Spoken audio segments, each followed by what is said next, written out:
بسم اللہ الرحمن الرحیم۔ السلام علیکم ناظرین، آج وزیر اعظم عمران خان کا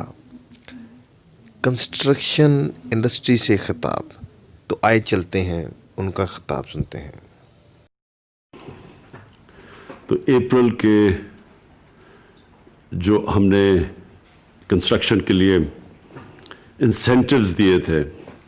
اس میں اب تک مجھے بڑی خوشی ہے یہ بتاتے ہوئے کہ 186 ارب کے پروجیکٹس FBR کے پورٹل کے اوپر رجسٹر ہو چکے ہیں،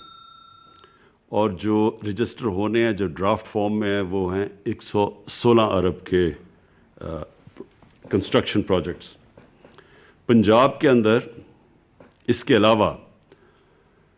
163 ارب کے پروجیکٹ شروع ہو چکے ہیں،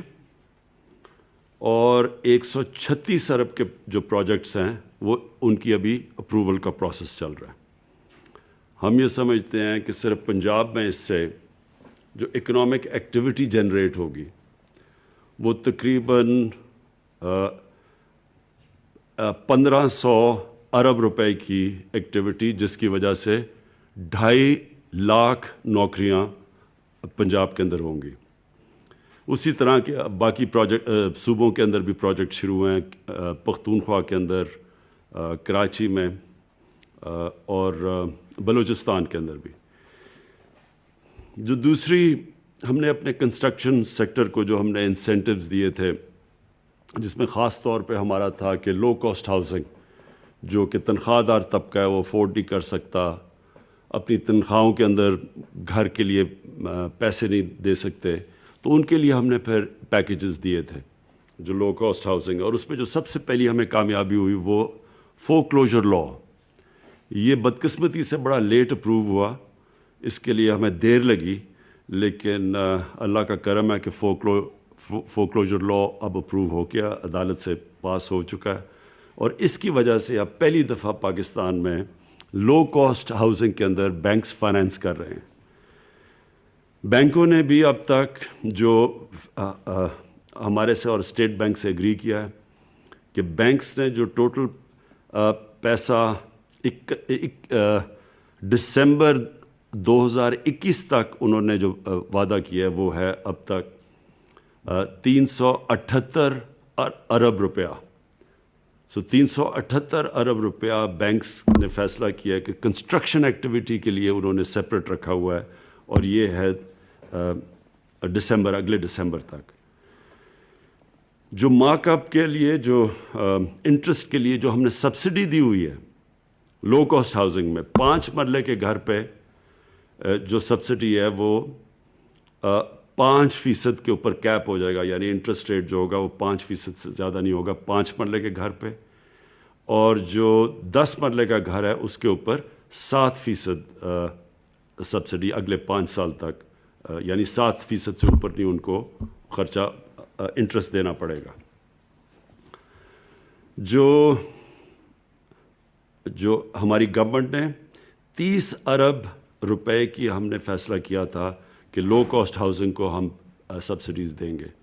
تو یعنی جو پہلے 1 لاکھ گھر بنیں گے لو کاسٹ کے، یہ جو ہم نے جو غریبوں کے لیے جو ہم نے فیصلہ کیا ہے، پہلے 1 لاکھ گھروں کے اوپر 3 لاکھ روپیہ پر گھر ایک گرانٹ ملے گی، تاکہ ان کا خرچہ اور نیچے آئے، اور جو انہوں نے پھر یعنی جو اپنے کرائے پہ جو وہ کرائے پہ پیسہ خرچ کرتے تھے وہ چلا جائے گا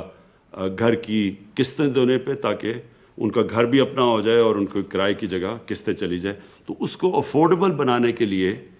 3 لاکھ، پہلے 1 لاکھ گھروں کے اوپر 3 لاکھ پر گھر سبسڈی ملے گی۔ جو اور بھی بہت اس ٹائم میں اس سال جو بڑا کارنامہ ہوا وہ آٹومیٹڈ اپروول رجیمز ہیں۔ ہم نے CDA کے اندر، میں ان کو خاص طور پہ مبارک دیتا ہوں، CDA کو، LDA کو، پنجاب نے اور KP نے یہ آٹومیشن کے اوپر بہت زبردست کام کیا۔ اس کا مطلب یہ کہ جو اتنی مہینے اور سال لگتے تھے اپروولز پہ، وہ اب ہفتوں کے اندر یہ آٹومیشن کی وجہ سے ہو جائیں گے۔ تو ان کو خاص طور پہ یہ 3 صوبوں نے بڑا زبردست کام کیا اس پہ۔ اس کے علاوہ جو ماسٹر پلانز بن رہے ہیں شہروں کے، یہ پہلی دفعہ ہے کہ ہمارے جو شہر ہیں ان کے اندر پرانے ماسٹر پلانز ہو چکے ہیں، شہر اتنے بڑھ چکے ہیں، ماسٹر پلانز کو آؤٹ لیو کر چکے ہیں، تو ہم سارا فیصلہ کیا گیا کہ سارے بڑے شہروں کے اوپر ہم ان کے ماسٹر پلانز نئے ماسٹر پلانز بنائیں گے۔ یہ اس لیے بھی ضروری ہے کہ شہر پھیلتے جا رہے ہیں اور فوڈ سیکیورٹی کا آگے پاکستان کو بہت بڑا پرابلم آ سکتا ہے، کیونکہ جو ہم نے جس پہ ایگریکلچر آؤٹ پٹ، جو ایگریکلچر کے لیے زمینیں ہیں وہ کم ہوتی جا رہی ہیں، تو اس لیے ماسٹر پلانز روکنے کے لیے شہروں کا پھیلنے کا یہ بھی بہت ضروری ہے، اور شہروں کے اندر بھی ان کو امیونٹیز پرووائڈ کرنے کا، سیوریج سسٹم اور پانی، یہ تب ہی ہوگا جب شہروں کی ماسٹر پلانز بنیں گے۔ تو یہ بھی اس کی بھی ٹائم لائنز کے ساتھ شہر ماسٹر پلانز بنا رہے ہیں، اور اس سے بھی زیادہ امپورٹنٹ چیز جو کہ لینڈ ریکارڈز کی ڈیجیٹائزیشن ہے، یہ بہت امپورٹنٹ ہے، کیونکہ عدالتیں بھری ہوئی ہیں کیسز میں، زمینوں کے کیسز ہوتے ہیں، ڈسپیوٹس ہوتی ہیں، تو یہ جو ہم کوشش کر رہے ہیں، اور یہ پہلا فیز کے اندر 3 بڑے شہر کراچی، لاہور اور اسلام آباد، ان 3 بڑے شہروں کی انشاءاللہ اگست تک یہ کمپلیٹ ہو جائے گی ڈیجیٹائزیشن، تو یہ سارا ایشو ہی ختم ہو جائے گا، یہ جو زمینوں کا یہ جو پرابلمز آتے ہیں، اور سارے گورنمنٹ لینڈز کی، جتنے بھی گورنمنٹ کی زمینیں ہیں ان کی ڈیجیٹائزیشن اس لیے ضروری ہے کیونکہ یہ ڈیڈ کیپٹل پڑا ہوا ہے، گورنمنٹ کی اداروں کو خسارے ہوئے ہیں، وہ قرضے لیے ہوئے ہیں، وہ سود دے رہے ہیں قرضوں پہ، لیکن انہی اداروں کے پاس اربوں روپے کی زمینیں پڑی ہوئی ہیں، لیکن صرف یہ پرابلم ہے کہ کیونکہ لینڈ ریکارڈز ان کے ٹھیک نہیں ہیں، تو وہ زمینوں کو بیچ کے وہ یعنی ان سے فائدہ نہیں اٹھا سکتے۔ اب جو سب سے زیادہ جس کے لیے ساری ہماری کنسٹرکشن انڈسٹری کو بڑی انتظار کر رہی تھی اس چیز کے اوپر، تو میں ان کو یہ نئے سال کی خوشخبری دینا چاہتا ہوں کہ ہم نے جو فکس ٹیکس رجیم تھی وہ 31 دسمبر 2021 تک ہم نے ایکسٹینڈ کر دی ہے۔ یہ بڑی ڈیمانڈ تھی کنسٹرکشن انڈسٹری سے، تو انشاءاللہ یہ اس کے لیے یہ تو آپ کے پاس 1 سال ایکسٹرا آ گیا۔ دوسرا جو ایک اور ایگزیمپشن جس کو سیکشن 111 کہتے ہیں، جو disclosing the source of income of investment, یعنی جو آپ جب انویسٹ کرتے ہیں پراپرٹیز میں، اس کی ہم نے ایکسٹینشن 30 جون 2021 تک کر دی ہے۔ جو پروجیکٹس کی کمپلیشن ہونی تھی 30 سپٹمبر 2023، اس کو 1 سال مزید اور ایکسٹینڈ کر دیا ہے۔ پھر چوتھی چیز جو exemption for disclosing source of investment for buyers, جو خریدار جن کو ڈسکلوز کرنا پڑتا تھا سورس آف انکم، اس کو بھی ہم نے 31 مارچ 2023 تک ایکسٹینشن دے دی ہے۔ تو یہ مجھے پتہ ہے کہ ہم نے یہ ہماری جو کنسٹرکشن انڈسٹری تھی اس کو مسئلہ پڑا ہوا تھا، کیونکہ جب ہم نے انسینٹو پیکج دیا، کووڈ کی وہ پیک تھی، وہ پیکج کو ٹائم لگا لوگوں کو ابزارب کرتے ہوئے، تو وہ ہم 3-4 مہینے نکل گئے۔ تو اصل میں بڑی ڈیمانڈ تھی کنسٹرکشن انڈسٹری سے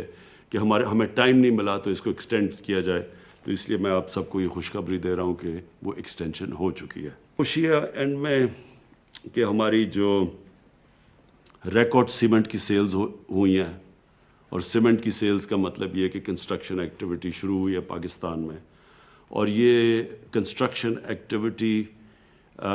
کا سب سے بڑا فائدہ یہ ہوا کہ ہم نے سب سے پہلے کنسٹرکشن کی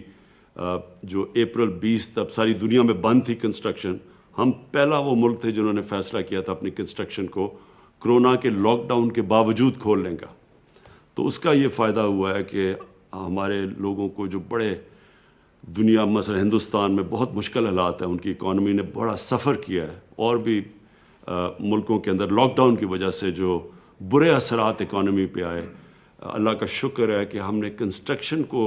جلدی کھولنے کی وجہ سے ہماری جو نیگیٹو، جو منفی امپیکٹ پڑنا تھا اکانومی میں وہ نہیں پڑا، اور ہمیں اتنا برا حالات تو سب کو سارے دنیا نے کورونا کی اور لاک ڈاؤن کی وجہ سے نقصان ہوا. پاکستان میں بھی خاص طور پہ سروس انڈسٹری میں بڑا نقصان ہوا, لیکن شکر ہے کہ یہ کنسٹرکشن ایک ایسی, اس کو کھولنے سے پاکستان باقی دنیا سے بہت بہتر نکلا ہے کورونا کی کرائسس سے. تو ایک تو یہ, اور یہ انڈیکیشن اب سٹیل پہ بھی ہے, اور اس کے اوپر بھی اب ہم نے آج ڈسکس کریں گے بعد, کیونکہ سریے کی قیمتیں بڑھنی شروع ہو گئی ہیں اور شارٹیجز آنی شروع ہو گئی ہیں. اس کا جو کنسٹرکشن کی ایکٹیویٹی شروع ہوئی, اس کے بعد ہم بعد میں ڈسکس کریں گے کہ اس کو ہم نے کیسے اوور کم کرنا ہے. تو بس آخر میں صرف آپ سب کو یہ کہنا چاہتا ہوں کہ یہ 1960 کی دہائی کے بعد یہ پہلی گورنمنٹ ہے جس نے فیصلہ کیا اپنی انڈسٹری کو اٹھانے کا, انڈسٹریز کو اس لیے اٹھانے کا کہ اس سے ہمارے ملک میں ویلتھ کریشن ہوگی, اس سے ہم اپنے قرضے واپس کر سکیں گے, اس سے ہم سب سے بڑا مسئلہ پاکستان میں ایک ینگ پاپولیشن ہے, ان کو روزگار دے سکیں گے. تو کنسٹرکشن کو ہم پورا بیک کریں گے. میں پھر اپنی کمٹمنٹ رکھ رہا ہوں جس کی وجہ سے ہم نے آپ کو یہ ایکسٹینشنز دی ہیں انسینٹیوز میں, لیکن آگے بھی میں یہ کہنا چاہتا ہوں کہ ہم آپ کو پورا بیک کریں گے, اور جتنی بھی رکاوٹیں ہیں, جتنے بھی ریڈ ٹیپ ہے راستے میں کنسٹرکشن انڈسٹری کی, وہ دور کریں گے. خاص طور پہ جو ہمیں خوشی ہے کہ بڑا دیر لگی ہمیں یہ فور کلوجر لاء کو عدالت سے اس سے پازیٹیو ورڈکٹ لینے میں بڑا ٹائم لگا, لیکن یہ پہلی دفعہ ہے پاکستان میں کہ افورڈیبل ہاؤسنگ, یعنی وہ طبقہ جو کہ گھر کیش دے کے نہیں خرید سکتا تھا, یہ پہلی دفعہ کہ ان کو موقع ملا ہے کہ وہ اپنے گھر آپ خرید سکیں. اور بینکس بھی, اور مجھے بڑی خوشی ہے کہ کئی بینکس بڑی آگے نکل چکے ہیں یہ ہاؤس فائنینسنگ کے اندر. ہم ان کو اور باقی بینکس کو بھی میں آج تاکید کروں گا کہ یہ جو افورڈیبل ہاؤسنگ کا جو ہمارا پروجیکٹ ہے, اس میں آپ نے پوری طرح شرکت کرنی ہے. شکریہ.